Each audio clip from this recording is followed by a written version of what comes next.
Assalamualaikum warahmatullahi wabarakatuh. Perkenalkan, saya Raudatul Wahini dari kelas FC2.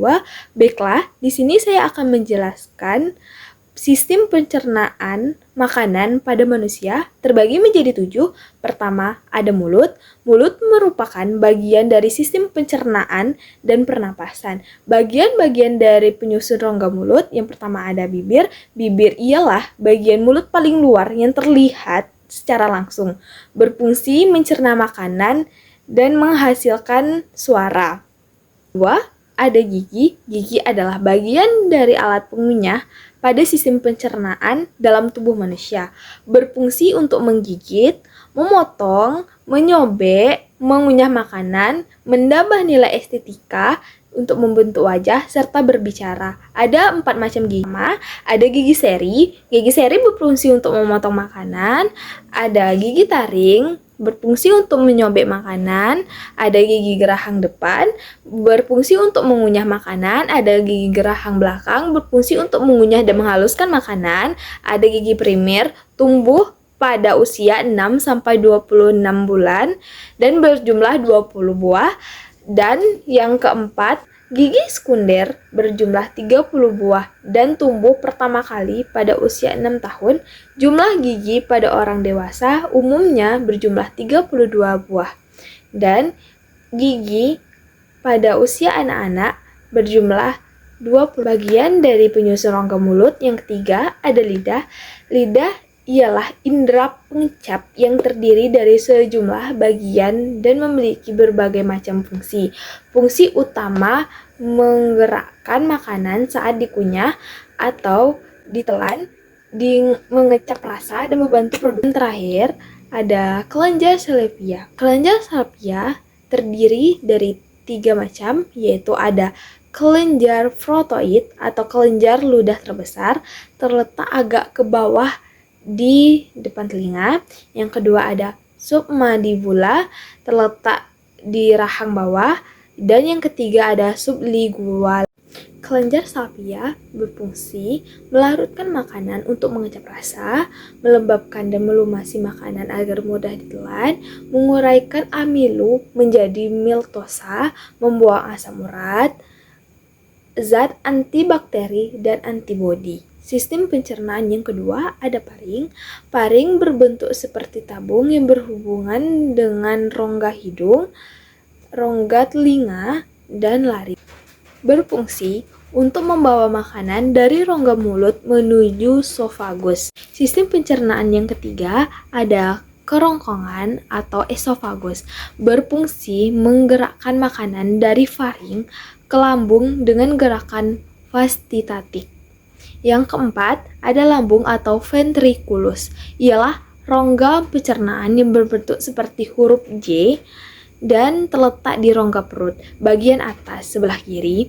Di atas diafragma ragma, lambung terbagi menjadi 4, yaitu yang pertama ada kardia atau berbatasan dengan esofagus oleh otot sigmoid atau esofageal.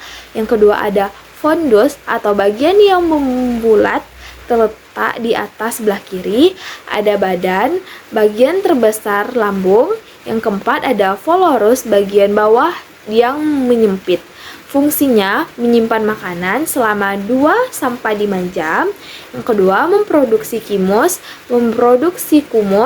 mencerna protein. Pencernaan secara kimiawi terjadi dalam lambung, yaitu yang pertama ada pencernaan protein, ada pencernaan lemak, yang ketiga ada pencernaan karbohidrat, ada pankreas, hati, dan empedu. Berfungsi untuk mengatur menyerap glukosa darah yang disimpan sebagai glikogen.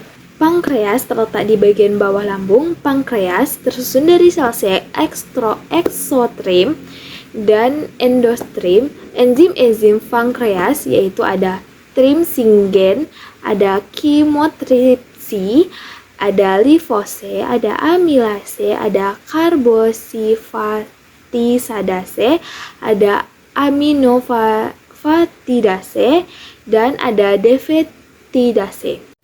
Hati berfungsi dalam sistem pencernaan untuk menyekresikan empedu, mempertahankan homeostasis ketoksis atau gula darah, menghimpun gula darah dalam bentuk glukogen dan mengubahnya menjadi glukosa, menyintesis lemak dari karbohidrat dan protein, menyimpan mineral atau Fe dan Cu, memproduksi panas dari aktivitas kimia dalam hati. Ada empedu. Empedu berfungsi untuk menyimpan cairan empedu yang disekreksikan oleh sel-sel hati dengan kapasitas total 30-60 mili.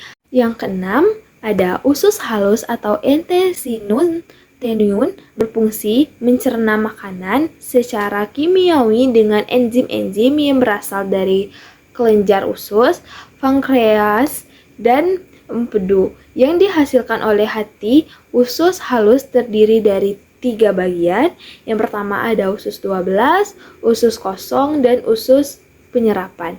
Jenis-jenis absorpsi di usus halus yaitu ada absorpsi karbohidrat, absorpsi protein, absorpsi lemak, dan yang keempat ada absorpsi air, elektrolit, dan vitamin. Ketujuh, ada usus besar atau kolon.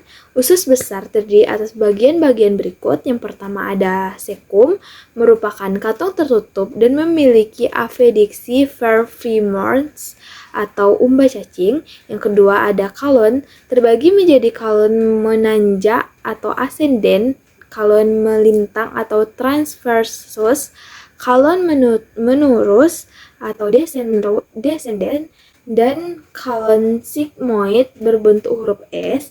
Dan ada rektum atau usus besar berfungsi sebagai mengabsorpsi 80-90% air dan elektrolit dari hasil kimius yang tersisa hingga kimius menjadi semipadat. Yang kedua ada produksi kimius yang tidak mengandung enzim. Yang ketiga ada merupakan tempat bakteri mampu mencerna sedikit selulosa, memproduksi sedikit kalori, serta menghasilkan vitamin K, rebolifasi vitamin dan gas. Yang keempat, mengeluarkan zat sisa berupa fases warna coklat berasal dari pigmen empedu, sedangkan bau berasal dari kelenjar bakteri. Baiklah, sekian penjelasan dari saya. Kalau ada salah saya mohon maaf. Wassalamualaikum warahmatullahi wabarakatuh.